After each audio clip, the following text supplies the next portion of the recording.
Muy bien, pues bienvenidos a la sesión de febrero del Club de Libro de Casa Tomada. Eh, Ahora es perdón, una sesión distinta porque normalmente lo que habíamos hecho era invitar un libro más o menos contemporáneo, reciente, y al autor del libro o al editor o alguien que estuviera relacionado con la producción del libro, ¿no? Pero quisimos aprovechar que fue el centenario de Patricia Highsmith en enero y, y estábamos pensando cómo hablar de alguno de sus libros y se nos ocurrió en Casa Tomada que a nuestra querida Margo es una lectora voraz de la novela negra y la novela de crimen. Es algo que yo había escuchado por amigos en común y también es algo que has mencionado varias veces en tu cuenta de Twitter, Margo. Y entre los autores que recuerdo que habías recomendado, pues estaba Patricia Highsmith, ¿no? Y fue por eso que decidimos invitar a Margo y estamos muy contentos porque nos acompañe. Eh, elegimos el libro de El Cuchillo porque es como de los primeros que escribió Highsmith. Es un libro del 54, 54, sí. 54, ajá. Pero es su tercera novela. Antes de eso, uno que se titula The Price of Salt o El Precio de la Sal y que luego se rebautizó como Carol, que hay una famosa película de 2014, me parece, o 2015, que dirigió Todd Haynes.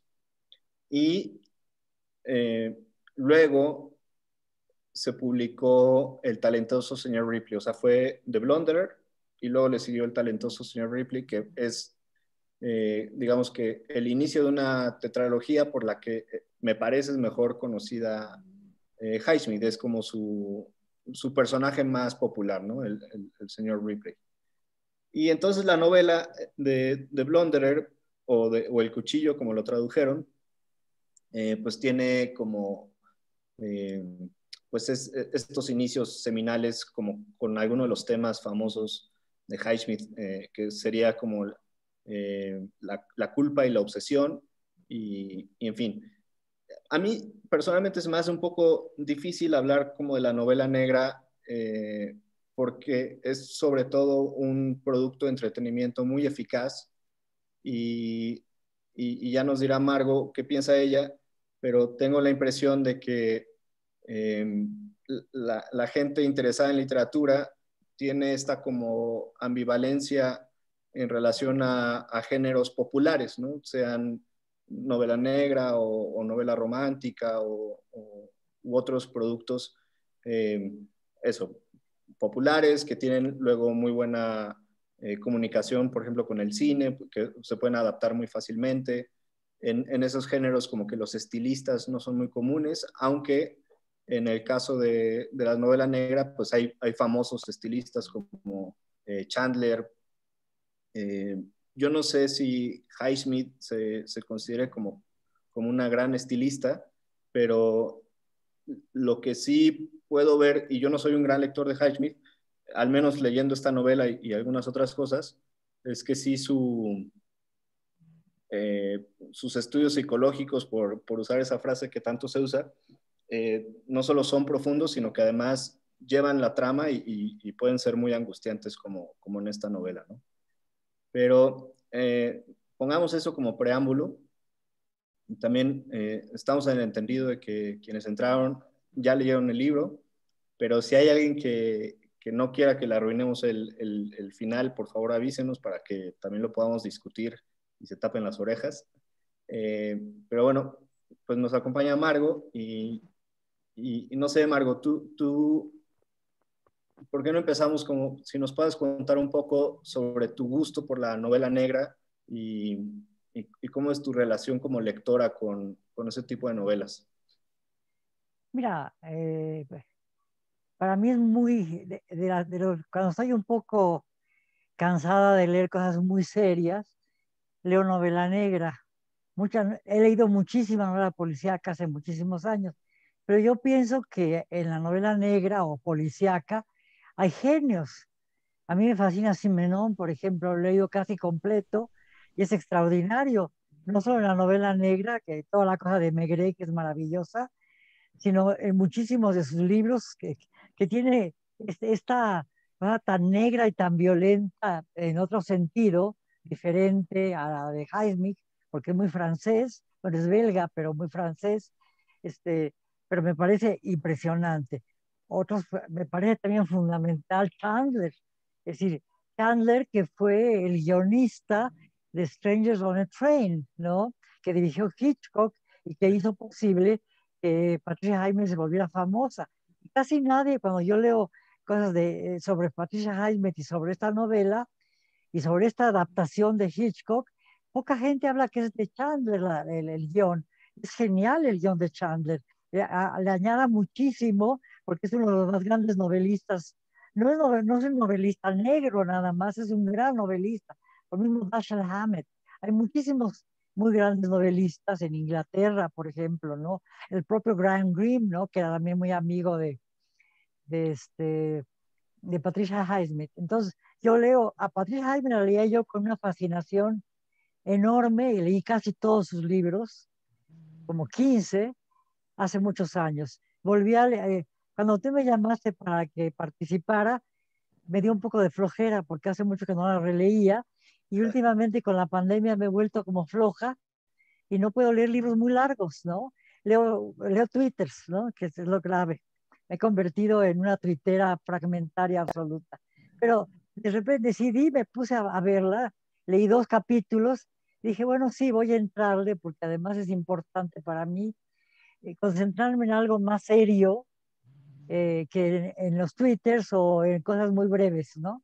Entonces, volví a leer, no la había leído, por cierto, es una novela que no había leído, y la tercera de Highsmith, muy impresionante, muy buena, ya hay muchos elementos de lo que ella será, pero ya aparece eso en extranjeros en un tren o extraños en un tren, es genial, ¿no? Y, en fin, y además es el preámbulo para Ripley, que la hará muy famosa, y hay elementos en esta novela que ya prefiguran a Ripley, sobre todo Kimmel, que es un siniestro en esta novela, pero tiene cierta cosa de Ripley, ahorita lo discutimos, ¿no? Y Stackhouse, pues tiene algo de los personajes que trabajan con Ripley, que van a ser personajes victimados por estúpidos, ¿no? Eh, bueno, sí, ahora, ¿qué más quieres decir? Seguimos hablando. Eh, Mencionaste que Graham Greene era amigo de Patricia Highsmith y yo no sabía eso, pero leí una introducción que él escribió para un libro de cuentos de ella, que me parece que fue el primero, la verdad no recuerdo el título, pero es un libro de cuentos donde se incluye un cuento que se llama El observador de caracoles, que yo no había leído ese cuento y es fantástico. Eh, Tiene elementos que parece que son fantásticos porque el observador de caracoles se aficiona en eso, es un coleccionista de caracoles, que por cierto también leí por ahí que es algo que hacía la misma Highsmith, ella coleccionaba caracoles.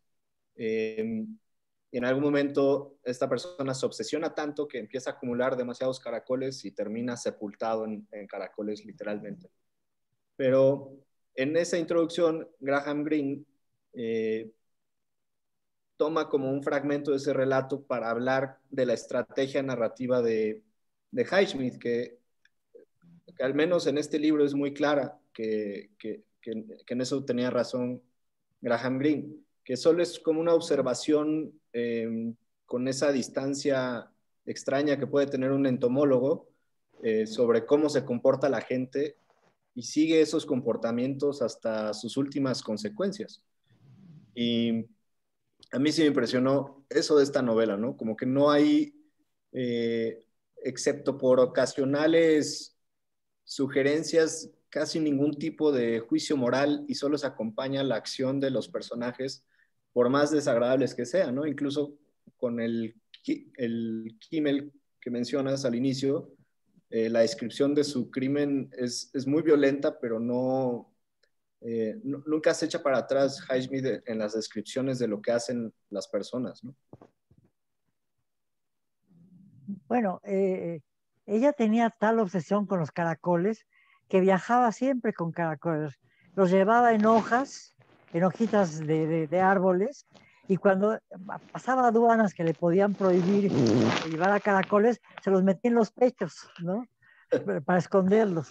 Es decir, a mí me parece muy lógico que esta novelista tan siniestra, porque es algo verdaderamente siniestro, y ella parece que era también muy siniestra, todo el mundo habla de ella como una gente muy, muy insoportable, y que además le encantaba hacer cosas malvadas, ¿no? Meterse en matrimonios y destruirlos, en fin, era muy, muy, muy especial, ¿no?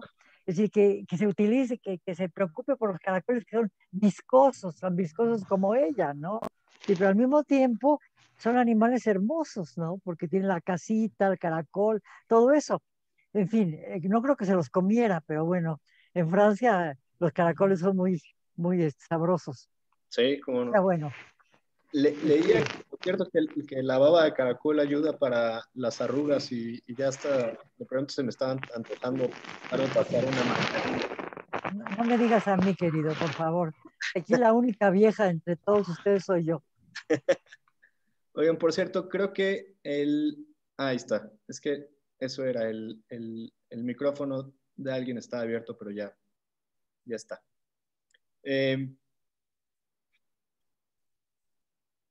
Oye, Margo, y bueno, mencionabas cómo sí, eh, perdón, se me van los nombres, Stackhouse, Walter Stackhouse, es uno de los victimarios, o más bien como de los personajes eh, que Ripley podría engatusar, ¿no?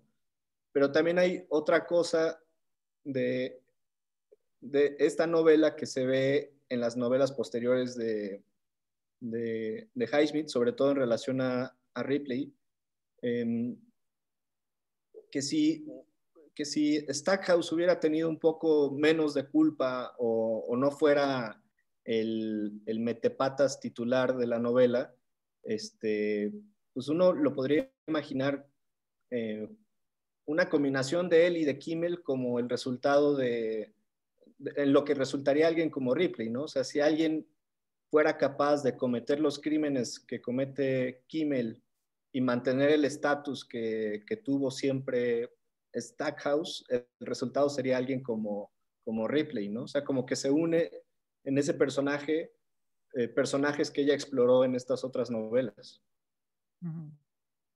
Sí, bueno, el personaje principal es Stackhouse, pero en realidad Kimmel y Corby son muy fundamentales en la novela, Clara también. El perro, Jeff, es importante también, y es muy importante también Ellie Brice, ¿no?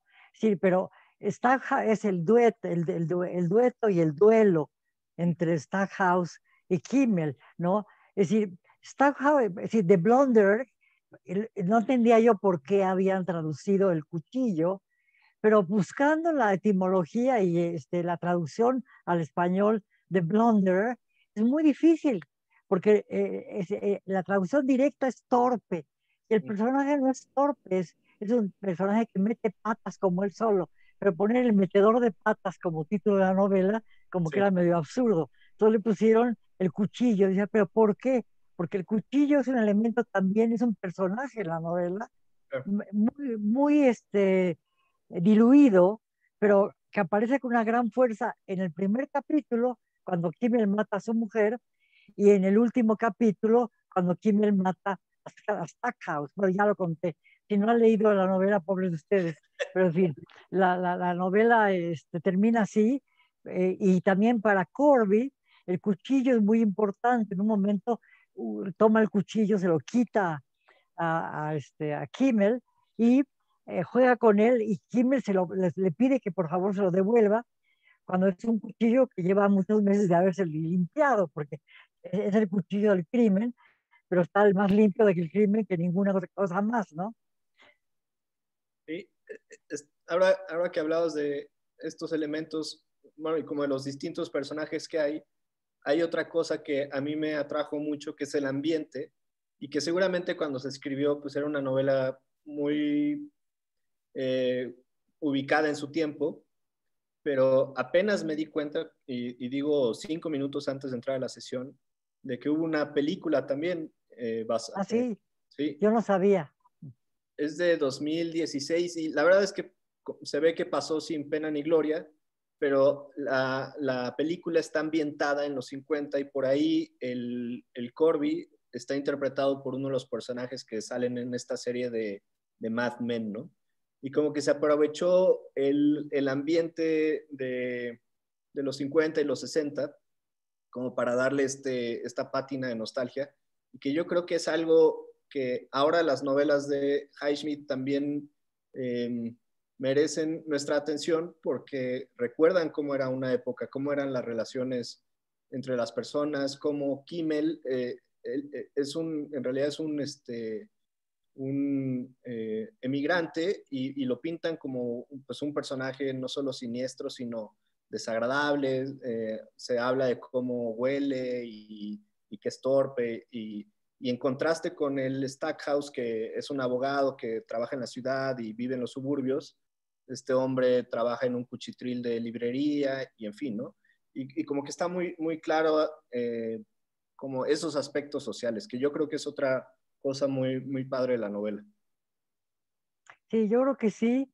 Nunca se dice, Patricia Highsmith era totalmente, estuvo un tiempo en el Partido Comunista y era un personaje muy particular,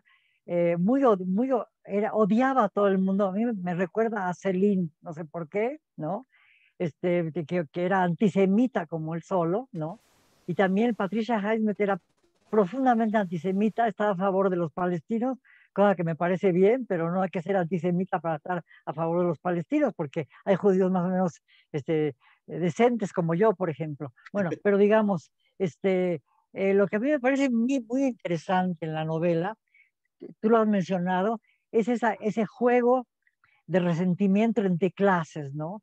Es decir, cuando uno lee la biografía de Patricia Highsmith, nota que hay elementos personales que van a tener que ver en sus historias. Es una mujer desde muy niña profundamente resentida.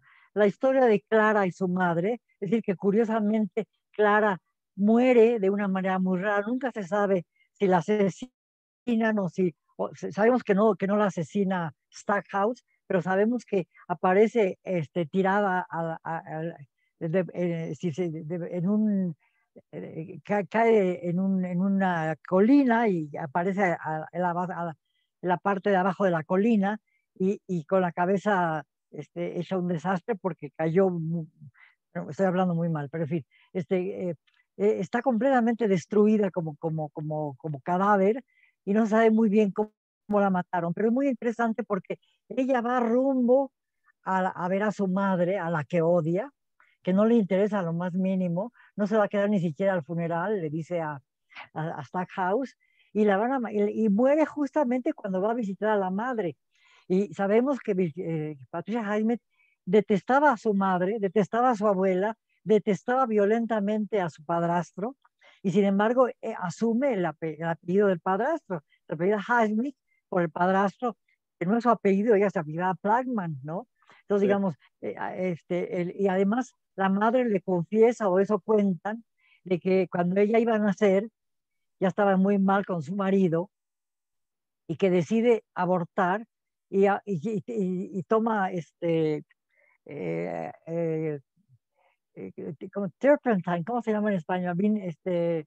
Eh, Eh, con lo que se le pinta, ¿cómo se llama? Eh, ajá, para, bueno, el aguarrás, turpentine, claro, ustedes saben que es turpentine, ¿no? como el aguarrás, ¿no? Aguarrás, ¿no? Entonces digo, pensar que podía verse eliminada por Aguarrás es como medio siniestro, ¿no? Francamente, ¿no? Es decir, hay una cosa así de personal en ella que ella va a trasladar a sus personajes. Curiosamente, la mayor parte de sus personajes más siniestros, las mujeres también, pero los asesinos son muchas veces los hombres, ¿no? Entonces, es decir, ella decía que ella tenía ganas de asesinar a su padrastro. y probablemente a su madre también, ¿no? Y se pasa un año de su infancia, a los 13 o 14 años, con la abuela, y dice que fue el año más espantoso de su vida. Y sin embargo, la abuela tenía una biblioteca importante. Me acuerdo de Sor Juana, que también la biblioteca del abuelo es muy importante también. ¿Sí? Y en la biblioteca del abuelo empieza a leer desde muy jovencita una serie de libros, libros de psicología que le van a servir muchísimo para lo que va a escribir después. Es una mujer muy culta, estudia en Barnard College. Lo que he leído es que estudió griego y latín, pero también estudió eh, de guión de teatro y de escritura. Estuvo ella trabajando durante mucho tiempo escribiendo cómics, ¿no? Y parece ser que el estilo, eh, yo no pienso que tenga un estilo muy cortante, pero creo que es un estilo muy, muy perfecto. Hay, por ejemplo, un capítulo en la novela que es aterrador, cuando Corby golpea a Kimmel. Es de una violencia que recuerda lo que ha pasado últimamente, como por ejemplo ¿cómo se llama? Este negro al que armó todo el escándalo de Black Lives Matter, ¿no? ¿Cómo se llama? George Floyd. Sí, Floyd. Bueno, sí, la violencia policíaca es verdaderamente impresionante. Es uno de los personajes más sádicos y más siniestros, con lo cual ella demuestra, ese capítulo es verdaderamente aterrador. Y al mismo tiempo es aterrador, pero sin que nunca haya un elemento de violencia absoluta en ella, sino que deja que el lector capte esa violencia, ¿no? Por ejemplo, el sadismo, el encarniciamiento que tiene Corby en romper los lentes de Kimmel, que no ve nada sin los lentes. Como también muy importante en el libro, estos personajes, objetos, los lentes, el cuchillo, es decir, cómo constantemente tiene que ir al oculista para que le renueven los lentes y, por ejemplo, no golpea a Stackhouse, ¿no? Sí. Golpea a Kirby. Hay una cosa de sadismo muy particular con Kirby, ¿no? Es una novela que cada vez que lo pienso es más perfecta en su encono, en su violencia. Como ya decía, yo creo en la moral, digo, creo en la moral, pero sin que haya sermones, ¿no? Es decir, no hay absolutamente eso que también es muy importante en sus libros, creo que es muy importante en el arte, no hay una moralina, no hay un mensaje, uno tiene que deducirlo de la novela, ¿no? Sí, a mí me encantó cómo manipula la simpatía del lector al inicio. Obviamente se presenta el crimen, pero después nos lleva a ese otro ambiente de suburbio y durante muchos capítulos o durante un buen rato uno está dándole toda la simpatía a Walter por cómo se comporta su esposa, ¿no? Y que parece ser una persona hiperneurótica e imposible de satisfacer de ninguna manera, pero si hay una vuelta de tuerca en las simpatías con eso, ¿no? Y ahí se ve también la maestría pues de cómo lleva al lector de la mano y cómo lo tiene claro al parecer desde un inicio todo. Sí, hay un elemento muy particular en toda esa primera parte. Bueno, el primer capítulo es violentísimo y luego lo abandona, ¿no? Abandona a Kimmel y pasa a Stallhouse y cambia totalmente de contexto, ¿no? En el primer capítulo no vemos dónde vive Kimmel, ni cómo es Kimmel, sino cómo mata a su mujer y la rabia que le tiene a su mujer. Pero después viene toda esa cosa de upper middle class que viven en los suburbios, en Long Island, y que tienen reuniones muy elegantes, que toman mucho todo el tiempo, constantemente están tomando whisky, tomando todo tipo de bebidas, y tienen además, es una familia, Stackhouse y Clara tienen una sirvienta permanente, lo cual es muy raro en Estados Unidos, aún en los 50, ¿no? Quiere decir que están en un nivel muy alto dentro de la clase media alta, ¿no? Stackhouse, que es un abogado que pertenece a una compañía de abogados muy exitosa, con amigos muy buenos, ¿no? a los que iba alejando constantemente Clara. Y Clara es una mujer también muy exitosa que trabaja en bienes raíces, ¿no?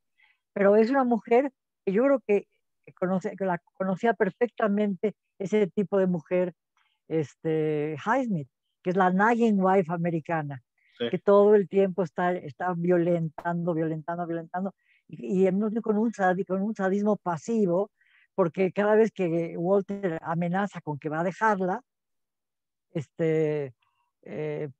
intenta suicidarse y se suicida. Hay un momento en que está a punto de morir, está en estado de coma durante un tiempo largo. Entonces, digamos, ha tomado el número de pastillas lo suficiente como para que se muera. Y hay una anécdota que leí, que también le pasó eso a la propia Highsmith, que tenía un amante que se quería suicidar por ella, y entonces la deja que toma pastillas, se va a pasear y regresa cuando está a punto de morirse, o sea, y la lleva, llama a una ambulancia, le lavan el estómago y se logra salvar, pero podía haberse muerto. Hay una cosa así muy al borde de su propia capacidad de asesinato, porque sabiendo que la mujer se suicida, no hace nada por impedirlo, espera casi hasta el final para salvarla, ¿no? Muy, muy impresionante también eso, esos paralelismos con la vida de Highsmith, ¿no? En Marco, fin, no sé. antes de abrir un poco la conversación con los participantes, te quería preguntar si tú nunca tuviste interés en escribir novela negra o adentrarte como en este mundo de la literatura como más, eh, supongo que es por las formas, ¿no? Como que, o sea, está muy bien definido qué es una novela negra y qué se puede hacer, ¿no? Y te hago la pregunta porque sé que eres una gran lectora de novela negra, pero también porque he visto que, por ejemplo, ciertos autores han tenido un impacto en ti que te han querido escribir de cierta forma, ¿no? Creo que eso pasó con Thomas Bernhard y El malogrado, y como que de ahí tú sacaste una hebra que fuiste jalando. En fin, pero no sé si algo así alguna vez te llamó la atención. Mira, yo no sé escribir novela común y corriente. Mm. No puedo seguir una anécdota todo el tiempo. Y por otro lado, no leí a Bernhard, sino después de haber escrito El rastro. Ah, Y mira. cuando terminé de escribir El rastro, me dijeron, pero está el libro El malogrado de Loser, de Bernhard, en donde uno de los temas fundamentales es eh, eh, el pianista, ¿no? El gran Sí. pianista.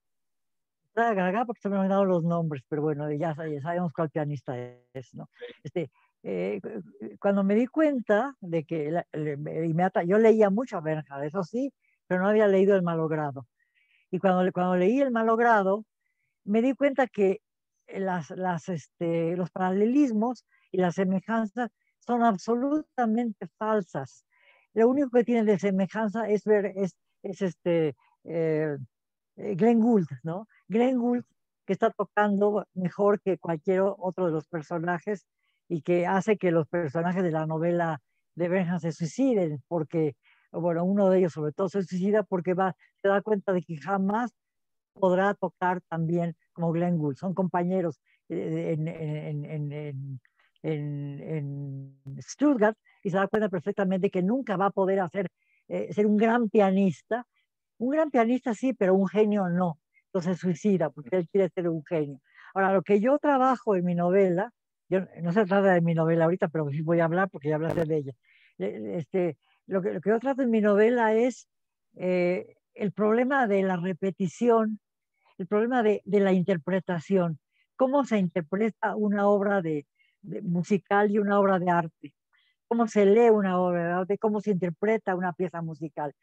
El propio Glenn Gould interpretó varias veces las variaciones Goldberg de Bach, que nunca tenía directivas musicales al escribir sus partituras, porque en aquella época no existía estas, como ahora, que la gente pone lento, pianísimo, etcétera, etcétera, sino que las escribía y había una forma de escribir de fuga, etcétera, que seguía Bach.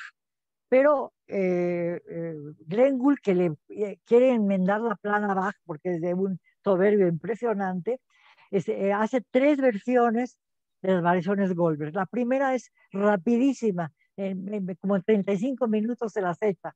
Y luego la última versión, poco antes de morir, 50 y pico de minutos. A mí lo que me interesaba era esa forma de interpretar que parecería que solo tiene que ver con la rapidez o la lentitud de interpretación. Es mucho más profundo que eso. Es lo que a mí me interesaba. No me interesaba si era o no genio Glenn Gould, aunque lo sé, que es un genio y lo oigo todo el tiempo. Tengo casi todas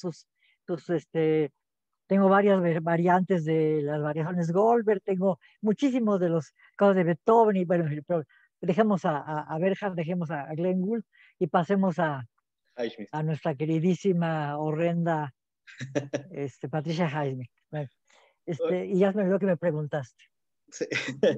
Que si por tanta novela negra nunca se te antojó o hacer algo en realidad, pero creo que ya lo dijiste al principio, que era más bien como una forma de entretenimiento cuando el otro tipo de lectura te cansaba, ¿no? Pero las novelas policíacas en general hago eso, pero las grandes novelas policíacas son para mí tan importantes como Kafka. Digamos, por ejemplo, el primer texto de novela, el primer cuento negro que leí es Los crímenes en la calle Morgue de Edgar Allan Poe. El tonel amontillado, entonces un crimen perfecto porque no sabe quién asesina. Digo, en general, hay para mí fue muy importante el gato negro, por ejemplo, también, que tiene un LMO, o El corazón del actor de Poe. Son para mí importantísimos. Con esos libros aprendí aprendí inglés, ¿no? Leyendo a Edgar Allan Poe en inglés, sin saber casi las palabras. Tengo una edición en donde pongo las palabras y casi no se ve la edición porque pongo con lápiz la traducción de cada una de las palabras. Pero bueno, no importa. Bueno, no sé si alguien quiera mencionar algo, preguntar algo sobre el libro o compartir alguna impresión que haya tenido para continuar con la charla entre todos. Si es así, ya saben que en el chat pueden levantar la manita y Dora les puede pasar la palabra entonces.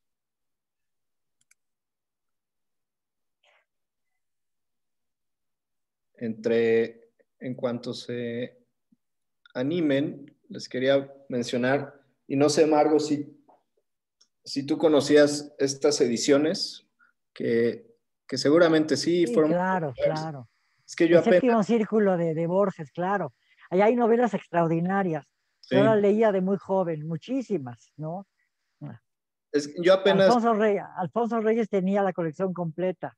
Ah, sí, wow. Sí. Uh-huh. Yo apenas estoy como rastreando algunas, pero ya son difíciles de conseguir. A Sergio Pitol, que era gran amigo mío, le fascinaba la novela negra. Y por ejemplo, El desfile del amor es una novela policíaca, ¿no? En muchos sentidos. Discutíamos mucho de novelas negras, ¿no? Hay una muy buena, que ahorita se me olvidó el nombre del autor, que se llama A Coffin for Mauritius, que es una novela de los años 40, de la época de la guerra, que es maravillosa, ¿no? En fin, hay muchas novelas. En el séptimo círculo le fascinaba a Borges y le fascinaba a Bioy Casares. Hicieron esa colección que es maravillosa y que se ha vuelto a reeditar en muchos sentidos. Y había sobre todo muchos ingleses que eran buenísimos. Ahorita ya se me olvidaron los nombres, pero había buenísimos. Sí, Dixon Carr, había Ellery Dixon Quinn. Carr es americano, Ah, ya. ¿no? La verdad no sé. Ellery Quinn, ¿tú Ellery sabes? Quinn también, que era muy interesante también Ellery Quinn. Sí. Bueno, no sé si alguien quiera comentar algo sobre la novela o qué les pareció. Anímense. Gabriela Rodríguez. Sí, hola, buenas noches. Digo, yo nunca había leído novela negra y la verdad sí te atrapa desde los primeros capítulos. Así ni había leído yo a esta autora. Entonces, ahorita ya muchas gracias, Margo, porque tu explicación me hizo como que ciertos huecos que yo tenía, ya los empecé a conectar y todo. Eso ahorita me encantó porque en sí me gustó bastante, porque sí te va llevando y todo. sí hay violencia, pero no es así como grotesca, puedes seguir como si siguiendo. Para mí, yo estaba como en el suspenso y al final no te dice si se suicidó y no. Yo me quedé con esa tensión, así de, oh, por Dios, ¿sí se suicidó o no? El, y Yo es creo algo, que te lo deja abierto ella, ¿no? sí, Es otro de los elementos del suspenso que ella maneja. y en general me gustó cómo escribe, porque sí te va llevando la atmósfera, los nervios del personaje ya cuando empiezan a publicar las cosas, que los amigos la van dejando, sientes como que mucho esa angustia y el otro cómo se va enojando cada vez que el otro hace una cosa que dices, ¿cómo es que lo hiciste? La tortura con el policía, o sea, sí te lleva a todos, a cada uno como que de esas escenas. Sí. Muchas gracias, Gabriela. Eh, También está Vera Ramírez. Ay, ya. Hola a todos, buenas noches. Pues, ay, yo no acostumbro a leer novela negra. Por ejemplo, pues vamos a ver de qué, cómo está, ¿no? Y la verdad es que me asombró mucho, porque a lo largo del libro noté que, pues ya lo dijo Margot Glantz, o sea, hay como cierto nivel de perfección, porque no encontré algún error en la trama, ni en el argumento, o sea, me quedé pensando qué cosa hay de raro en la trama, pero no encontré nada como tal. Dije, órale, eso me gustó mucho. Y en realidad hubo muchas cosas que me gustaron, o sea, el desarrollo fue muy directo, o sea, está bien desarrollado, pero me quedo pensando en cuál fue como esa joya de la corona por la que el cuchillo, em, pues tuvo esta recepción, ¿no? Este éxito. Entonces sí me gustaría saber cuál es su apreciación, cuál fue ese punto, em, esa, pues sí, lo dije, ¿no? Joya de la corona, ese punto medular en la novela que la hace importante. Me gustaría saber. Mira, yo creo que en esta novela Patricia Jaime trabaja mucho un ambiente realista muy clásico de la novela norteamericana. La clase media alta y las relaciones de pareja que son muy importantes y muy siniestras, porque aparentemente todo está muy bien y todo eso son cocktail parties, comidas, vestidos, etcétera, etcétera, los invitados, toda la banalidad de los cócteles y todo este tipo de cosas, de la vida cotidiana, los desayunos, el tipo de comida que toman, el alcohol, todo este tipo de cosas. Y aparentemente, aparte del primer capítulo, que es un capítulo violento porque es un asesinato, ¿no? Aparte de eso, parecería transcurrir la novela de una manera normal dentro de la normalidad de la vida cotidiana, es decir, de la violencia que se establece en una pareja, de una mujer que es absolutamente latosa, que en última instancia es ella, Clara, la que provoca que Stackhouse se enamore de Ellie, porque se lo pone en bandeja todo el tiempo, la molesta tanto, lo molesta tanto, que acaba haciendo que se interese por ella. A él le interesa Ellie cuando la ve, pero pues, nada más, ¿no? Pero los celos de Clara le hacen buscar una especie como de remanso en casa de Ellie, entonces acaba siendo amante de ella. Y como que Clara está todo el tiempo picándolo para con los celos, pero casi obligándolo a ser amante de Ellie, ¿no? Entonces, digamos, no pasaría en esa parte, no pasaría de ser una novela de la clase media realista norteamericana. Pero claro, hay elementos que van apareciendo. El elemento de la obsesión que tiene Stackhouse por el crimen de Kimmel. ¿Por qué guarda el periódico? ¿Por qué le parece importante ese asesinato, qué responde a sus deseos, a su deseo interior, a su inconsciente, a su deseo reprimido y al mismo tiempo casi declarado, y que declarado definitivamente cuando va a buscar a Kimmel a su librería, ¿no? El deseo de matar, ¿no? Pero todos podemos tener deseo de matar, y Stackhouse tiene deseo de matar, pero no mata. Pero es tan estúpido que él mismo se enreda y hace que la muerte, le achaquen la muerte de su mujer cuando él no es culpable. Yo estaba leí un libro muy interesante hace tiempo. Yo soy muy amante de la literatura japonesa, y me gusta muchísimo Tanizaki, que es un gran escritor. Y en 1928, Tanizaki publicó un libro que se llama Negro sobre Blanco, en donde hay un personaje que se parece mucho a Stackhouse. Es un gran periodista muy inteligente.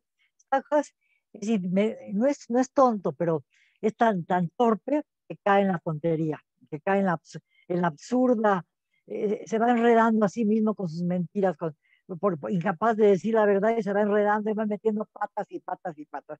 Pero el personaje de Tanizaki es un periodista muy inteligente que va creando una historia de un asesinato y lo publica en el periódico, y es una historia de un crimen perfecto, tan perfecto que hay un asesino que imita su crimen, y el que ha escrito, que ha hecho la historia ficcional, acaba asesinado porque creen que él es el asesino. Él ha provocado de tal manera, mediante el relato tan perfecto de un crimen que no va a cometer y que va a cometer otro, que le pone el plato servido al otro para que haga un crimen perfecto y lo acusen a él. Entonces me acordé un poquito de Stackhouse, porque en última instancia Stackhouse le ayuda a Kimmel, ¿no? Es decir, en última instancia, Kimmel hace el crimen, ha cometido el crimen perfecto al principio de la novela que le hubiera gustado cometer Stackhouse, porque repite, hay un paralelismo absoluto en la relación de Stackhouse con Clara y de Kimmel con Ellen. Es decir, que sigue el autobús, decide en principio piensa cómo la va a matar, hasta imagina cómo van a ponerle las manos en el cuello de la mujer, etcétera, etcétera, etcétera. Entonces, digamos, es un asesinato mental que ya ha cometido Kimmel. Entonces, es como una especie de proyección de Kimmel, pero al mismo tiempo Kimmel es mucho más inteligente que él. Ha cometido un crimen perfecto, si no fuera porque Stackhouse lo saca a la luz, y Corby, que es un fanático y un perverso, cree que va a encontrar el crimen perfecto y que va a poder meter tanto a Kimmel como a Stackhouse. Pero sabemos, yo creo que, ya me estoy enredando, pero en fin, yo creo que Corby sabe muy bien que Stackhouse no es asesino, porque nunca le pone las manos encima. Nunca lo lleva lo lleva a la comisaría, pero nunca lo trata como a Kimmel. A Kimmel lo trata con un sadismo verdaderamente brutal. Entonces, digamos, la novela, de repente, creo que ya te contesté demasiado rápido, perdóname. La novela de repente da un brusco cambio cuando aparece asesinada Clara, y ese cambio hace que las cosas se precipiten y empiece lo más siniestro de la novela y cambie totalmente el sentido de la novela. Lo siniestro, lo terrible, empieza a surgir ahí, pero al mismo tiempo, eso siniestro, eso terrible, se maneja con una prosa bastante tranquila. No hay un grito brutal en la novela. Si nosotros tenemos que deducir la violencia, creo que la violencia está sobre todo en el capítulo de Kirby, pero en general, y también la rabia con que Kimmel asesina a Stackhouse, y todo el proceso de rabia de Kimmel que va a conducir a su asesinato, ¿no? Pero todo está manejado pausadamente, tranquilamente. Es muy siniestra la Highsmith, y muy buena novelista. Bueno, ya me enredé, ya los enredé. Y bueno, ahora Héctor Hidalgo quiere preguntarme, Luis quiere preguntarme.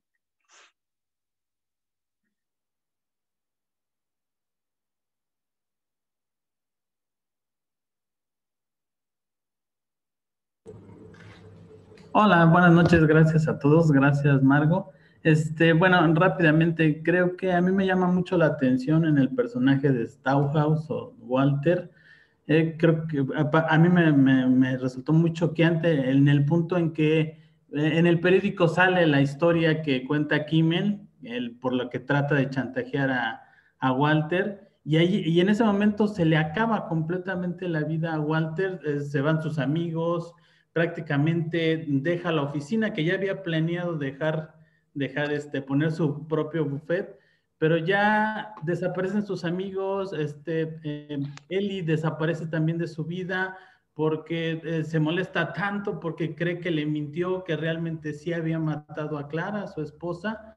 Creo que para mí me resultó un punto como muy importante de la novela y me resultaba muy frustrante saber que pese a que sabemos pues que Kimmel sí es un asesino, que Walter no lo es, que creemos que Clara se suicida, la frustración que pasa por uno porque ha cometido tantos errores, es tan tonto como dice Margot, va cometiendo tantas mentiras en el camino que todo indica que él fuera el asesino y entonces todo el mundo voltea a verlo y voltea a decirle, sí, tú eres el asesino, sí, tú mataste a su esposa y pierde todo, ¿no? Hasta la chica, la empleada doméstica se va de su casa y ahí empieza como el debacle de Walter, ¿no? Ahí pierde todo, pero de todos modos nunca pierde como la cordura, nunca pierde como ese sentir de saberse inocente, de decir, pues todo lo que dicen me están incriminando y sí he cometido muchos errores y sí dije muchas mentiras, pero no soy un asesino, no maté a mi esposa y no soy así. Creo que esa parte me llamó mucho la atención y también ese paralelismo que encuentro en algún momento que le recriminaba mucho a Clara que se iban a quedar sin amigos, ¿no? Por la forma en que ella actuaba, ¿no? Y entonces al final casi de la novela él hace una reflexión diciendo, pues sí, pese a que yo tanto le recriminaba a Clara de quedarnos sin amigos, pues ahorita me quedé sin amigos, estoy completamente solo, ¿no? Esa parte me pareció muy impactante, ¿no? Yo siento que de alguna manera Walter es un suicida, porque va preparando su muerte. Es tan torpe, mete tantas patas, es tan mentiroso, y al mismo tiempo se va enredando de tal manera como que va creando su propia perdición, ¿no? Es decir, Clara influye mucho en la pérdida de sus amigos, porque poco a poco la gente no quiere ir a la casa porque Clara es intolerable y intolerante. Pero al mismo tiempo, Walter va preparando, como usted lo dice, va preparando ese alejamiento de sus amigos y se da cuenta que a pesar de que Clara lo había orillado a eso, él fue el principal causante de su desgracia, ¿no? En última instancia, él va a cometer tantos errores y va a decir tantas mentiras que es imposible, es como Pedro y el lobo, ¿no? Llega un momento en que no hay manera de salir porque ha gritado tanto que lo van a matar que pues lo matan, no queda otra. Entonces, digamos, de alguna manera, él se está incriminando tanto que está provocando violentamente, hace que el asesino se descubra a sí mismo, porque Himmel va a ser, el asesinato de Stackhouse va a llevar a la cárcel a Himmel definitivamente, porque tiene fíjese que Stackhouse casi no tiene un espía que lo va siguiendo, en cambio Himmel todo el tiempo tras de él va un policía, y al final cuando va a matar a Stackhouse, el policía lo agarra, ¿no? Uno dice, pero ¿por qué no lo agarró antes de que lo matara? Pero bueno, le dio tiempo de matarlo y luego lo persigue y se lo lleva a Corby, ¿no? Entonces, digamos, Stackhouse acaba volviendo loco a Kimmel, que había hecho el crimen perfecto. Y al mismo tiempo acaba suicidándose Stackhouse porque obliga a Kimmel a matarlo y porque se obliga a sí mismo a que lo deje totalmente a sus amigos.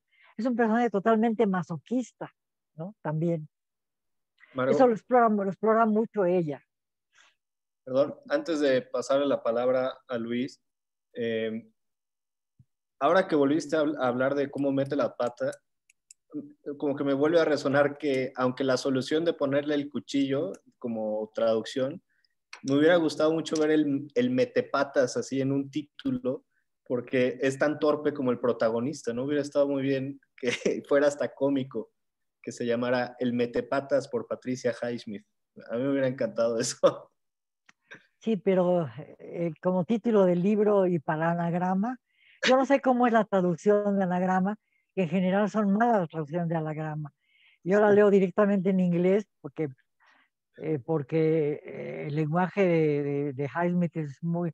No tengo ninguna traducción de sus novelas, tengo otra en inglés.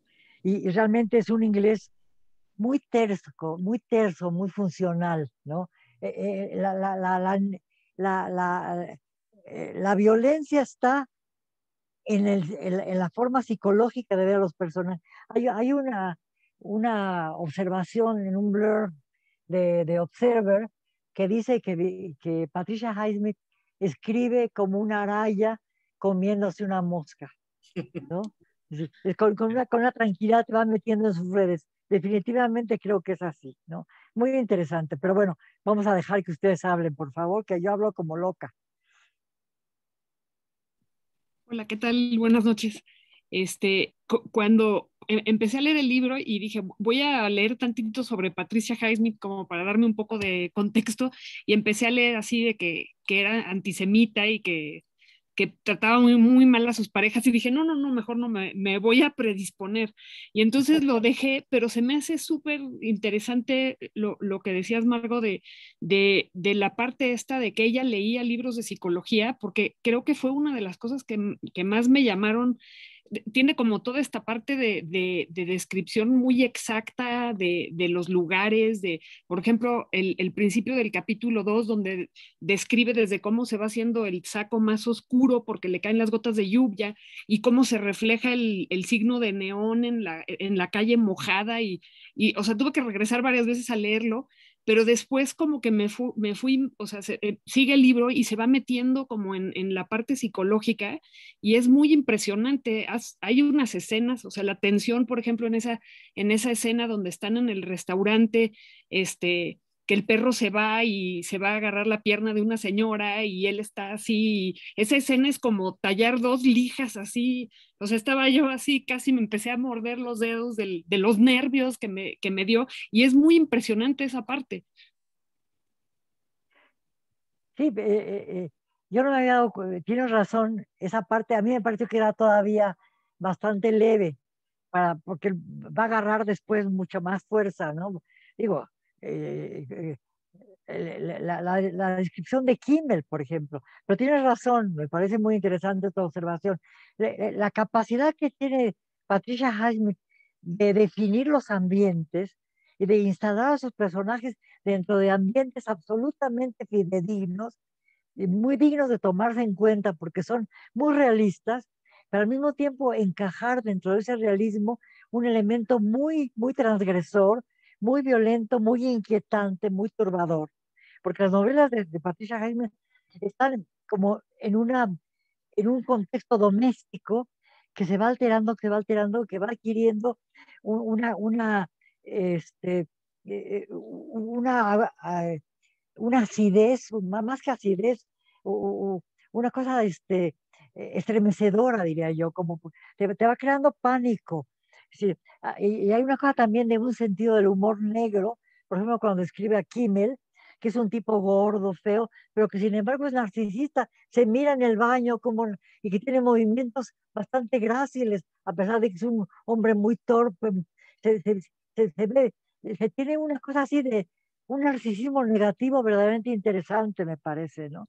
Entonces, eso lo maneja muy bien Patricia Highsmith, que fue muy fea al final de su vida, pero muy bella al principio. Parecía artista de cine. No sé si vieron fotografías. Cuando viene a México, es una jovencita de 21 años, es guapísima. Y luego cuando llega por primera vez a Europa, se parece a artistas de cine. Y poco a poco se va volviendo fea, fea como sus novelas, ¿no? Como que se va mimetizando a su propia fealdad interior. Bueno, perdón. Ahora Ya. sí, le pasamos la palabra a José y después a Pili, por favor. Sí, Margo, bueno, mi pregunta va un poco más encaminada al contexto social de aquella época.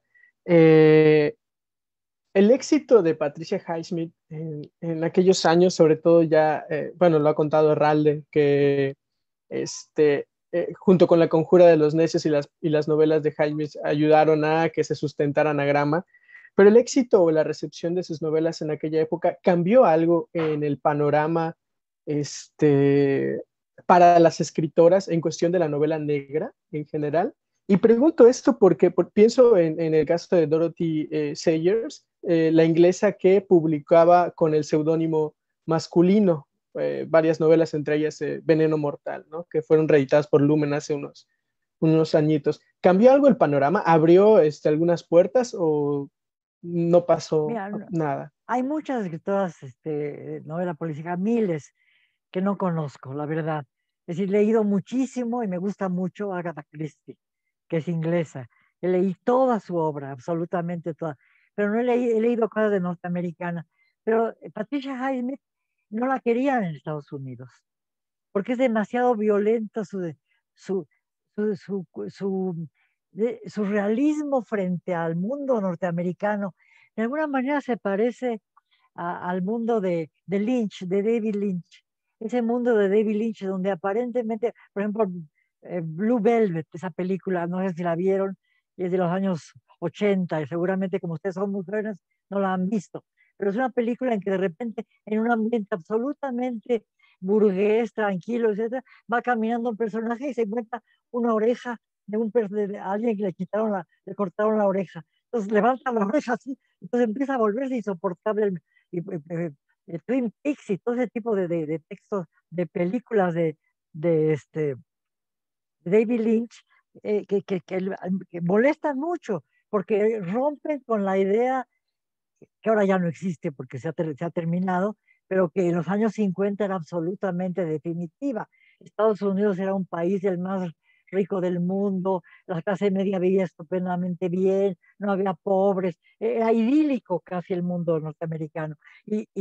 Patricia Jaime muestra que debajo de ese idilio hay una violencia extrema y una perversidad impresionantes. Ahora, no sé, ella se tuvo que ir de Estados Unidos. Ya no vivió más en los Estados Unidos. Y al muy jovencita vino a México muchas veces. Escribió una novela sobre México, The Game of the Living, bastante mala. Dice, no la lean, es la peor de mis novelas. También se tradujo como el juego de los vivos, ¿no? Pero es interesante también como ese paralelismo entre dos personajes que siempre va a aparecer en Ripley, por ejemplo, y que va a aparecer en Stackhouse y Kimmel, y aparece también bueno, es posterior a The Blunderer, ¿no? Pero trabaja mucho, o aparece en Extraños en un tren también. Siempre son dos personajes y ese juego entre dos personajes va a ser muy importante para ella, ¿no? Sobre todo el primer Ripley, por ejemplo, cuando mata al millonario. No sé si te contesté. No te Gracias. contesté. Yo creo que sí le contestaste. No, sí. Gracias, Margo. Está ahora Pili y también en un momento les leo una pregunta que nos dejaron en el chat. Y antes de que se va, oh, no, Stephanie, se tiene que... ¿No quieres leer primero? Antes que levantara la mano ya estaba la pregunta del chat. Sí, es de Carolina Haas y comenta que le parece que la relación de Highsmith con las mujeres, con otras mujeres, es de amor y odio al mismo tiempo. Y te pregunta, Margo, ¿cómo traza Highsmith a las mujeres a lo largo de su obra? Y le encantaría escuchar qué piensas al respecto. Bueno, si vemos a la Clara, también paralelismo en la novela, Clara frente a Ellie. Clara es una mujer insoportable, molestona, quejosa, arrogante, eh, eh, como cuchillito de palo, chingue, digamos, es cosa así tremenda, ¿no? Chingaquedito, como decimos en México, es verdaderamente insoportable. Y luego está frente a Ellie, que parece que es un remanso absoluto, encantadora, toca el violín, el violín, es maestra de música, es guapa, se viste muy bien, tranquiliza a Stackhouse. Podía ser así, hubiera podido ser el nido perfecto, hubiera sido el happy ending de la novela. Pero no, en última instancia, él prefiere a Clara porque, en fin, no sé. Pero hay esa ambigüedad. Ahora, en general, las mujeres son más terribles los hombres de Patricia Highsmith que las mujeres, ¿no? En las novelas. Yo leí muchísimo a Patricia Highsmith hace como 20 años. Hay muchas novelas, Sweet Sickness, de Deep Waters, etcétera, varias novelas que leí, y todas las de Ripley, Suspension of Mercy. No he leído los cuentos, pero todas esas novelas, o Carol, o del diario de Edith, pero ya no me acuerdo muy bien, no la tengo tan fresca como esta novela. Pero yo creo que en general se preocupa mucho más, su preocupación es más los hombres. Era lesbiana, pero le interesaban mucho los hombres. Y muchos de sus amigos, los Graham Greene, son hombres. Ahora, yo creo que ella, como dicen por ahí, a lo mejor yo estoy haciendo extrapolación, ella se odiaba a sí misma. Había una cosa así de una cosa así de muy violenta contra sí misma, ¿no?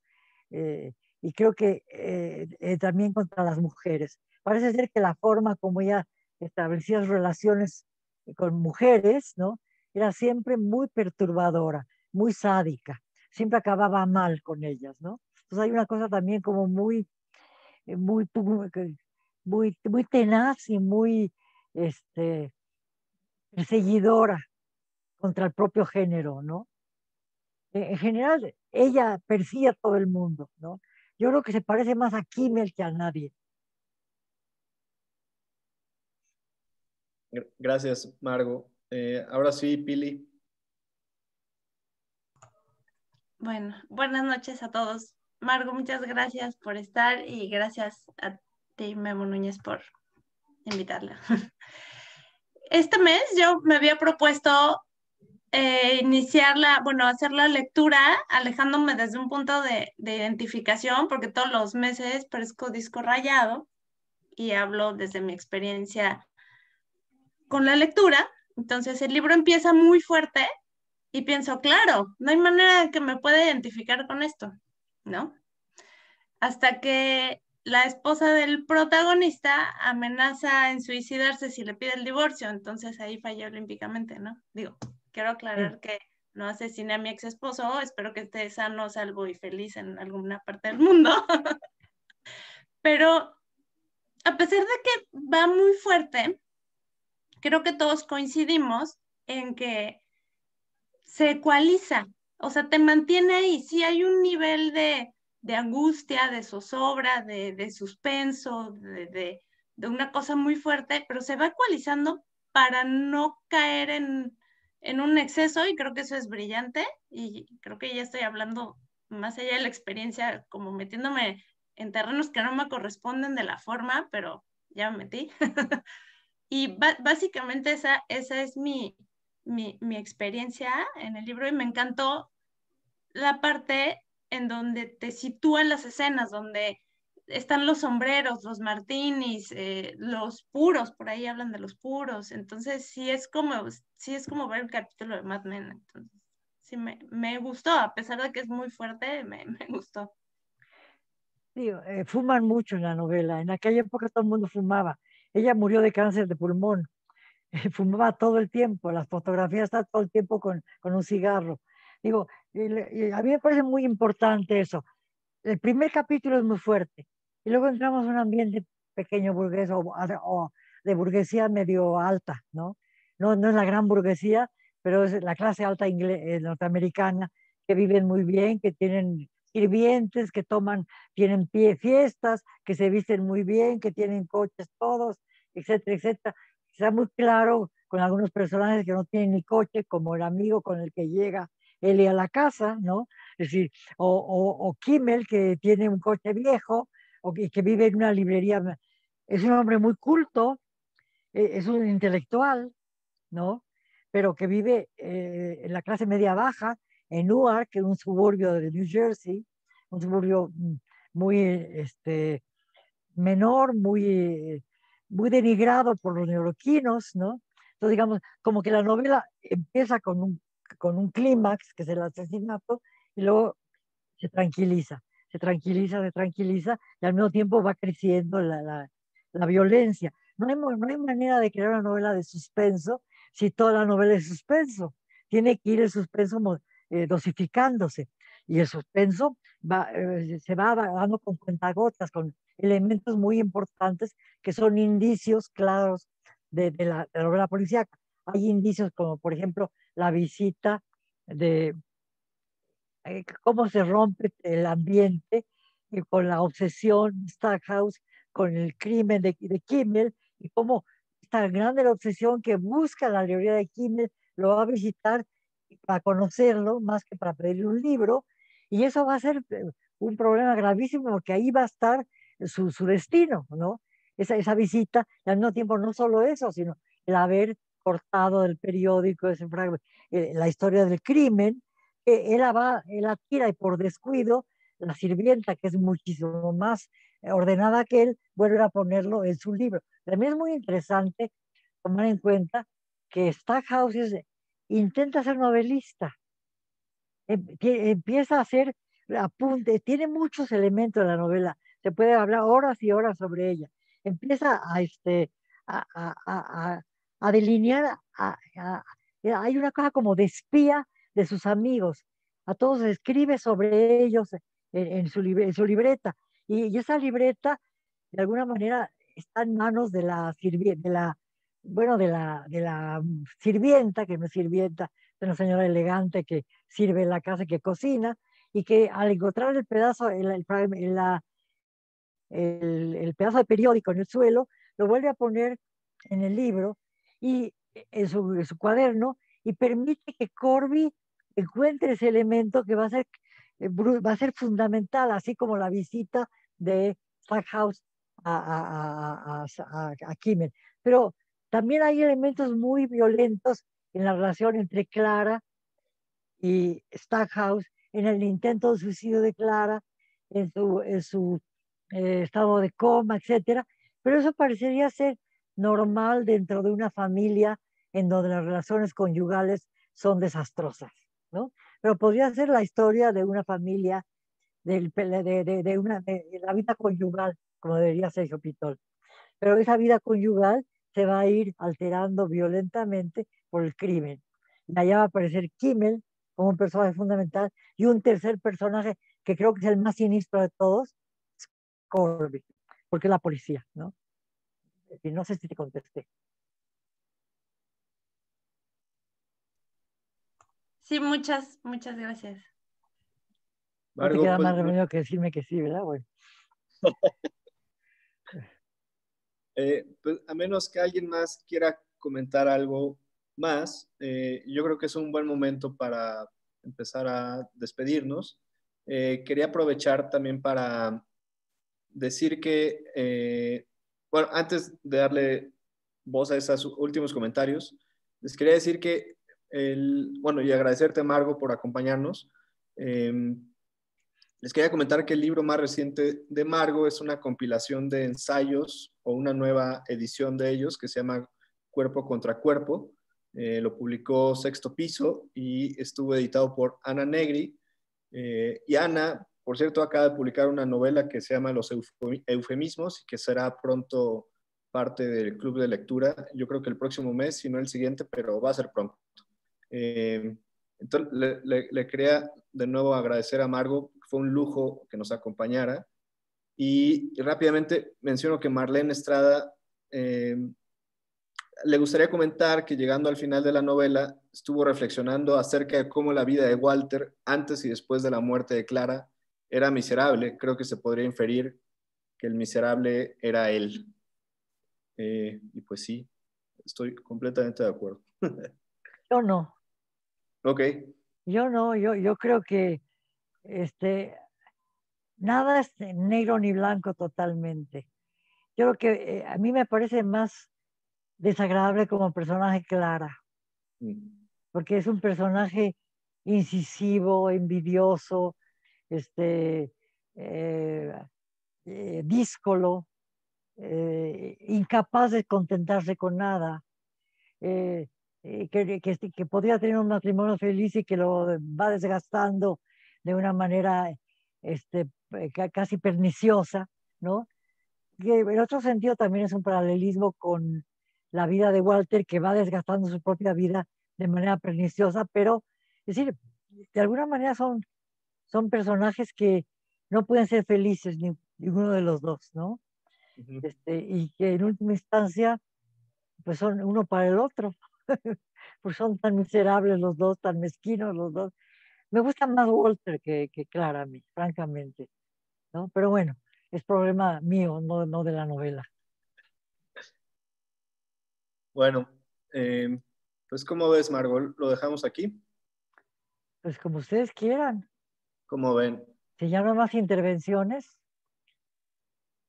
Gabriela Rodríguez, perdón, y Lorena Senil. Le pasamos la palabra a Lorena, que no ha comentado nada antes de pasársela a Gabriela.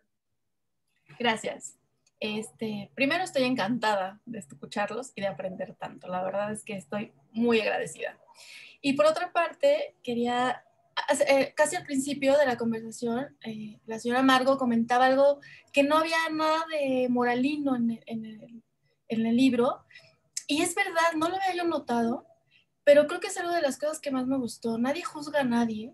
De hecho, cuando Ellie termina la relación con Walter, no le recrimina haber matado o pensar que asesinó a alguien, ¿no? Sino le recrimina que le miente. No hay ese, es que mataste a alguien quizá, ¿no? No se tira al piso, pues, sino, es me mentiste y por eso no quiero nada contigo. No lo juzga de nada, ¿no? Eso me gustó mucho.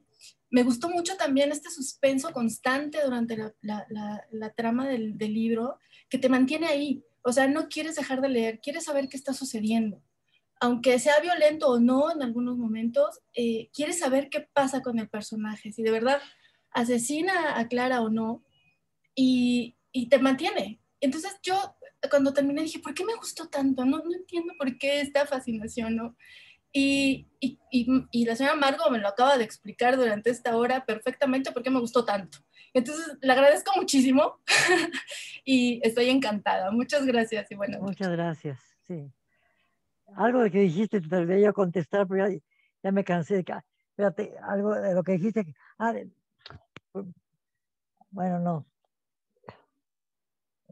Ahorita no voy a acordar, porque dijiste algo que quería yo discutir contigo, pero de repente perdí el hilo. Ahorita me vuelve, no te preocupes, sí, me vuelvo contigo. Gracias. Lo que yo sí es que ya entendí por qué me daban tantas ganas de fumar y que tengo como 15 años sin fumar mientras leía el libro. Ajá. Bueno, en los cines norteamericanos había ceniceros.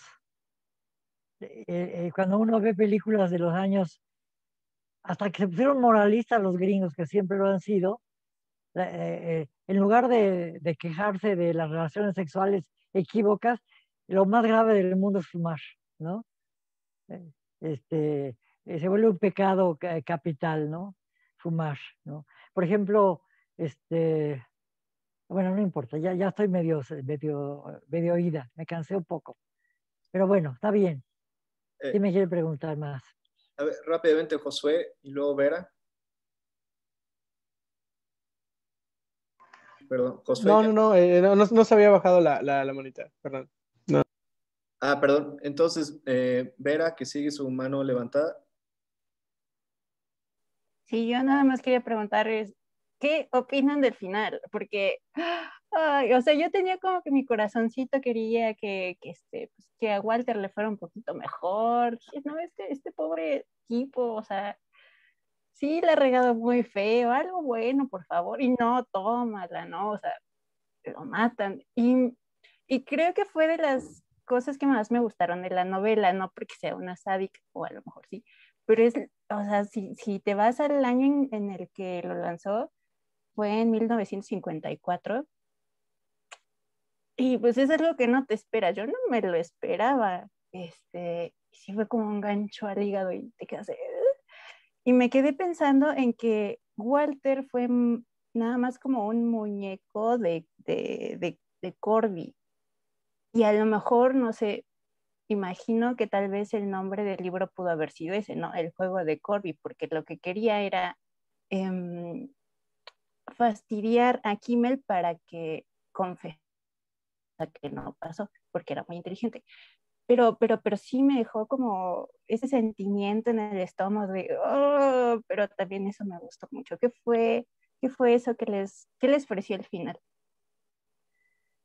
Lo que le quería decir a Lorena es que yo creo que sí hay juicios de los personajes, porque por ejemplo la secretaria y la sirvienta ya no quieren seguir con él porque ha matado, y sus amigos también, el dueño digo, el abogado principal del consorcio donde trabaja, le quiere quitar la posibilidad de seguir litigando, ¿no? En Estados Unidos es grave debar someone, es decir, que quitarle la posibilidad de litigar porque le acaba la vida, ¿no? Es decir, que de alguna manera Patricia Highsmith es bastante clemente con Stackhouse, porque si hubiera vivido le hubiera ido peor. Está bien que lo mate, pobrecito, no le quedaba más remedio. Ya no hubiera podido tener clientes con toda la cantidad de cosas en contra de él, con los periódicos en contra de él, con todos los amigos en contra de él, nunca hubiera salido adelante. O probablemente hubiera tenido que empezar en otra ciudad, completamente de incógnito, en la pobreza, etcétera. Entonces, de alguna manera, es como clemente la muerte, es no, pero es una interpretación mía, lo cual es absolutamente mío, ¿no? Así ustedes pueden tener su propia interpretación y afortunadamente en lo que sí creo de Patricia Highsmith es que ella deja al lector que forme su propio juicio. Eso sí, el lector juzga directamente lo que la novela le representa. Sí, cómo quiere a Walter, cómo no lo quiere, como le gusta mucho a Vera, el pobrecito de Walter, ¿por qué no le da una?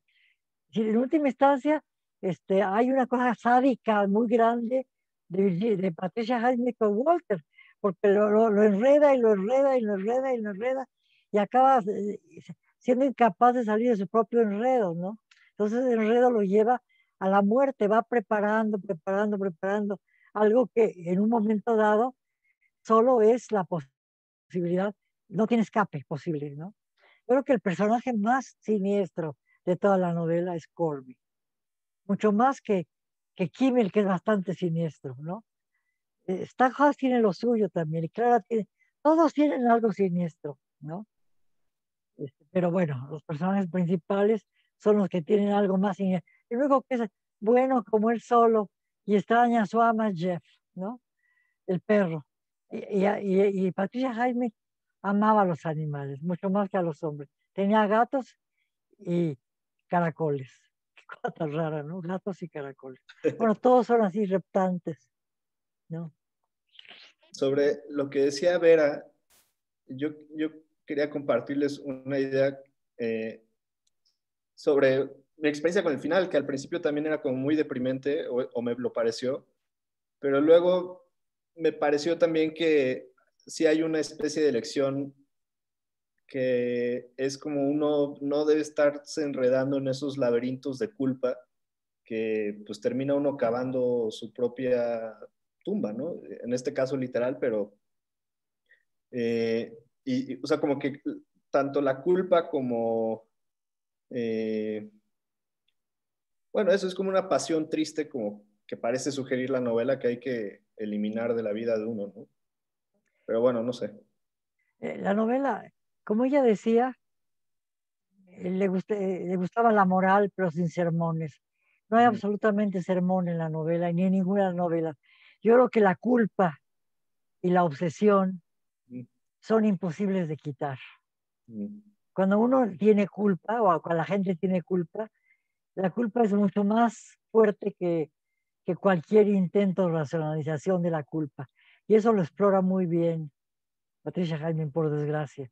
La culpa y la obsesión por esa cosa así masoquista, tanática de la gente, está muy presente en ella. Sí. Que también la tenía ella personalmente, ¿no? Y la única forma de deshacerse de eso era escribiendo novelas en donde la culpa la tenían otros, porque de alguna forma la tenía también ella, ¿no? Yo no sé, no quiero meter la vida de Patricia Highsmith en las novelas, pero tiene importancia, ¿no? Tiene importancia.